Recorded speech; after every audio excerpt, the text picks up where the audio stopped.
35. Le maître dit: Nul ne me connaît. Zigon dit: Pourquoi nul ne vous connaît-il? Le maître dit: Je n'accuse pas le ciel, je ne blâme pas les hommes. J'étudie ici-bas et je suis entendu d'en haut. Seul le ciel me connaît. 42. Zilou demanda ce qui constitue un gentilhomme. Le maître dit: Il se cultive et acquiert ainsi de la gravité. Est-ce tout? Il se cultive et donne ainsi la paix à autrui. Est-ce tout? Il se cultive et donne ainsi la paix au peuple. Mais là, Yao et Shen eux-mêmes ont peiné. Chapitre 15. 2. Au pays de Shen, on lui coupa les vivres.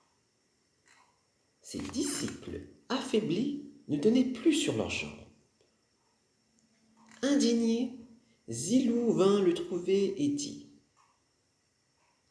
Se peut-il qu'un honnête homme tombe dans la détresse? Le maître dit: Bien sûr qu'un honnête homme peut tomber dans la détresse. Dans la détresse, seul l'homme vulgaire se laisse démonter. 6. Zigzag demanda comment agir. Le maître dit: Parlez avec loyauté et bonne foi. Agissez avec honnêteté et prudence, et votre action sera efficace, même parmi les barbares. Si vous parlez sans loyauté ni bonne foi, si vous agissez sans honnêteté ni prudence, comment votre action pourrait-elle être efficace, même dans votre propre village? Gardez cette maxime constamment devant les yeux. Gravez-la sur le timon de votre char, et votre action sera efficace. Zizeng l'inscrivit sur sa ceinture.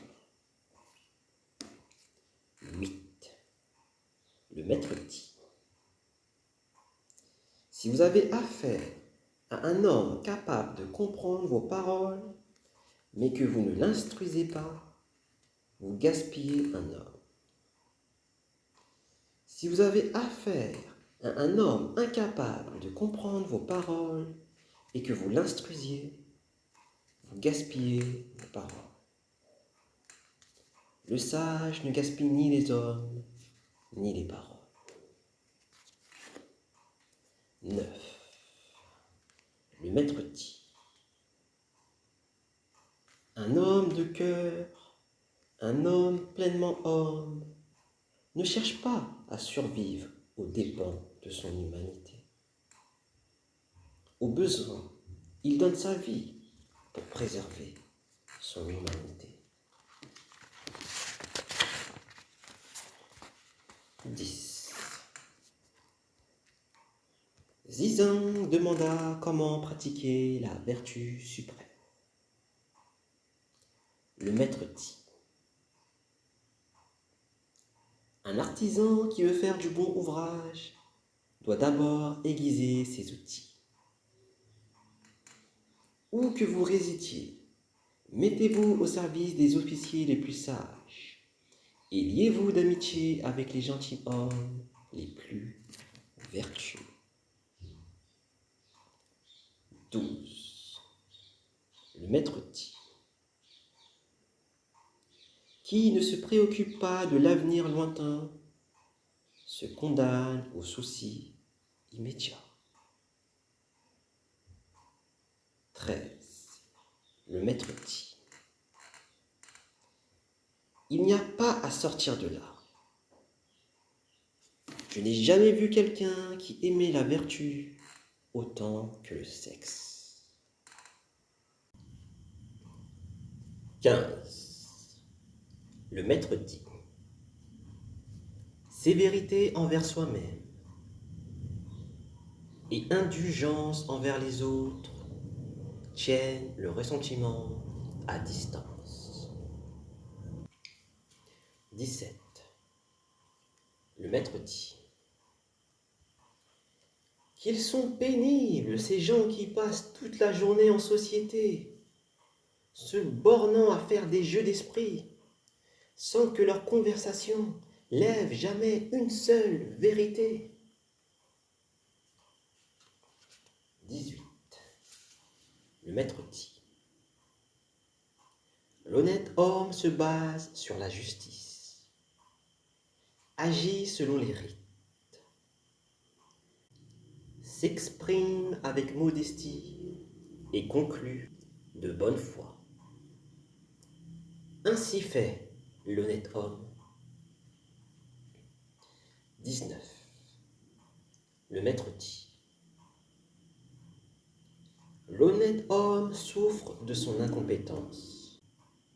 Il ne souffre pas de son obscurité. 21.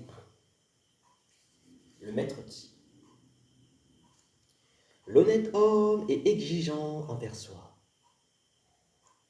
L'homme vulgaire est exigeant envers autrui.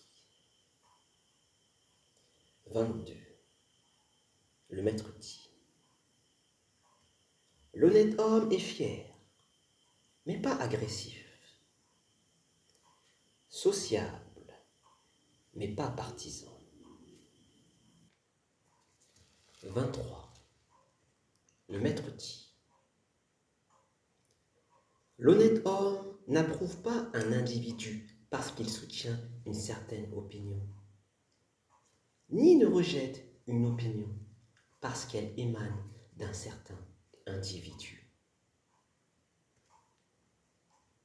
24. Zigong demanda: y a-t-il un seul mot qui puisse guider l'action d'une vie entière? Le maître dit: ne serait-ce pas considération? Ne faites pas à autrui ce que vous ne voudriez pas qu'on vous fît. 26. Le maître dit: je me souviens du temps où les scribes laissaient en blanc les mots douteux et où l'acquéreur d'un cheval le faisait essayer par un expert. Ça ne se fait plus maintenant. 27. Le maître dit: les discours habiles compromettent la vertu. L'impatience dans les petites choses compromet les grands desseins. 29. Le maître dit: l'homme peut agrandir la voix. Ce n'est pas la voix qui agrandit l'homme. 30. Le maître dit: faute non corrigée et faute en vérité. 31. Le maître dit: j'ai une fois essayé de jeûner tout le jour et de veiller toute la nuit afin de méditer. En vain. Mieux vaut l'étude. 32. Le maître dit: L'honnête homme cherche la vérité. Il ne cherche pas un gagne-pain. Labourez et vous ne mangerez pas nécessairement à votre faim. Étudiez et vous ferez peut-être carrière. L'honnête homme se soucie de la vérité. Il ne se soucie pas de la pauvreté.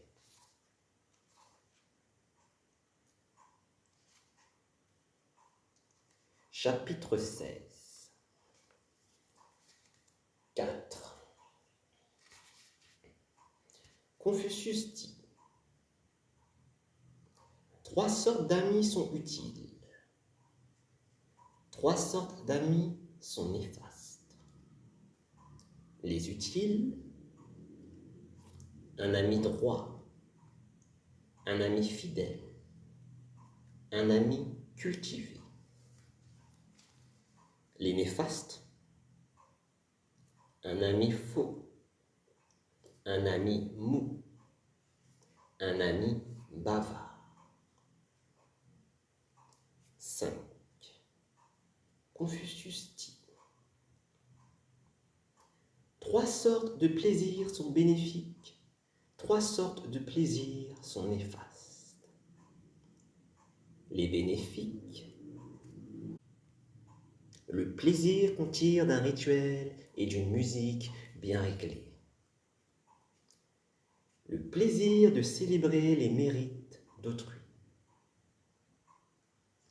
Le plaisir d'avoir beaucoup d'amis pleins de talent.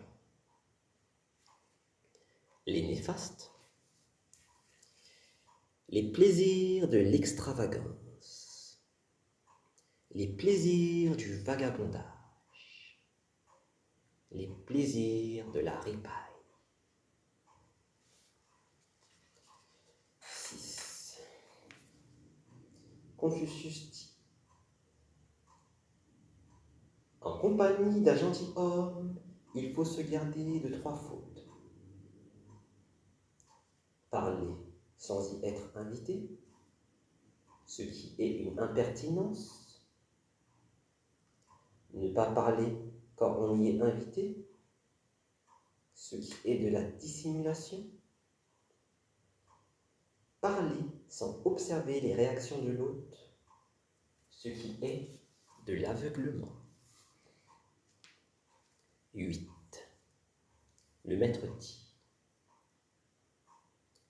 l'honnête homme craint 3 choses. Il craint la volonté du ciel. Il craint les grands hommes. Il craint les paroles des saints. L'homme vulgaire ne connaît pas la volonté du ciel, et donc il ne la craint pas. Il méprise les grands hommes, il se moque des paroles des saints. 9. Confucius dit: ceux dont le savoir est inné constituent une catégorie supérieure. Puis viennent ceux dont le savoir fut acquis par l'étude. Puis ceux qui se sont mis à étudier parce qu'ils se trouvent dans une mauvaise passe. Tout en bas, il y a les gens qui se trouvent dans une mauvaise passe, mais qui n'étudient pas. 10. Confucius dit: l'honnête homme veille à 9 choses. Quand il regarde, il veille à voir clair. Quand il écoute, il veille à entendre distinctement. Dans sa contenance, il veille à être amer. Dans son attitude, il veille à être respectueux. Quand il parle, il veille à que ses paroles soient loyales. Dans sa tâche, Il veille à être sérieux. Dans le doute, il veille à s'informer. Quand il se fâche, il veille aux conséquences. Quand il obtient un avantage, il veille à ce que ce ne soit pas au détriment de la justice. 11. Confucius dit: recherchez avidement le bien, fuir le mal comme le contact de l'eau bouillante. J'ai entendu cette maxime et je l'ai vue pratiquer. Vivre caché pour préserver l'élan de son cœur. Marcher dans la justice pour accomplir sa voie. J'ai entendu cette maxime, mais je ne l'ai jamais vue pratiquer. Chapitre 17. 1. Yang Yu voulait voir Confucius. Confucius ne le reçut pas. Yang Yu lui offrit un cochon de lait.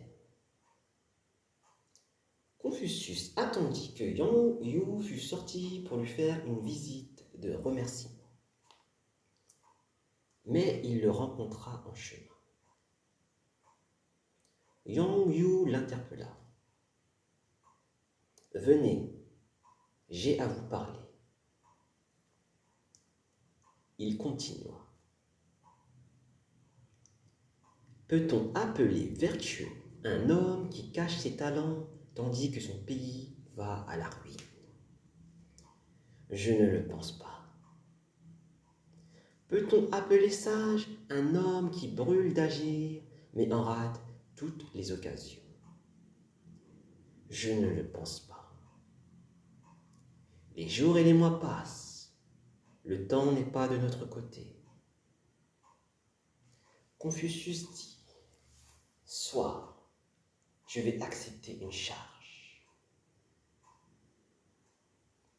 2. Le maître dit: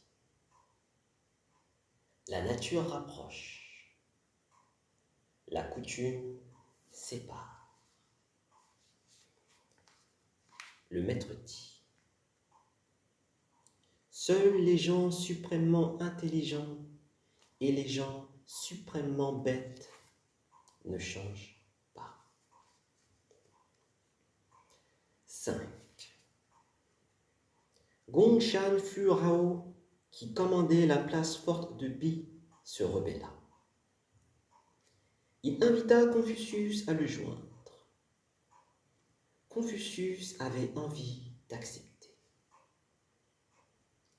Zilou en fut choqué. Il dit: tant pis si nous n'avons nulle part où aller. Pourquoi aller chez Gongshan? Le maître dit: s'il fait appel à moi, ce n'est quand même pas pour rien. S'il se trouvait quelqu'un pour m'employer, je pourrais asseoir une nouvelle dynastie Zhou en Orient.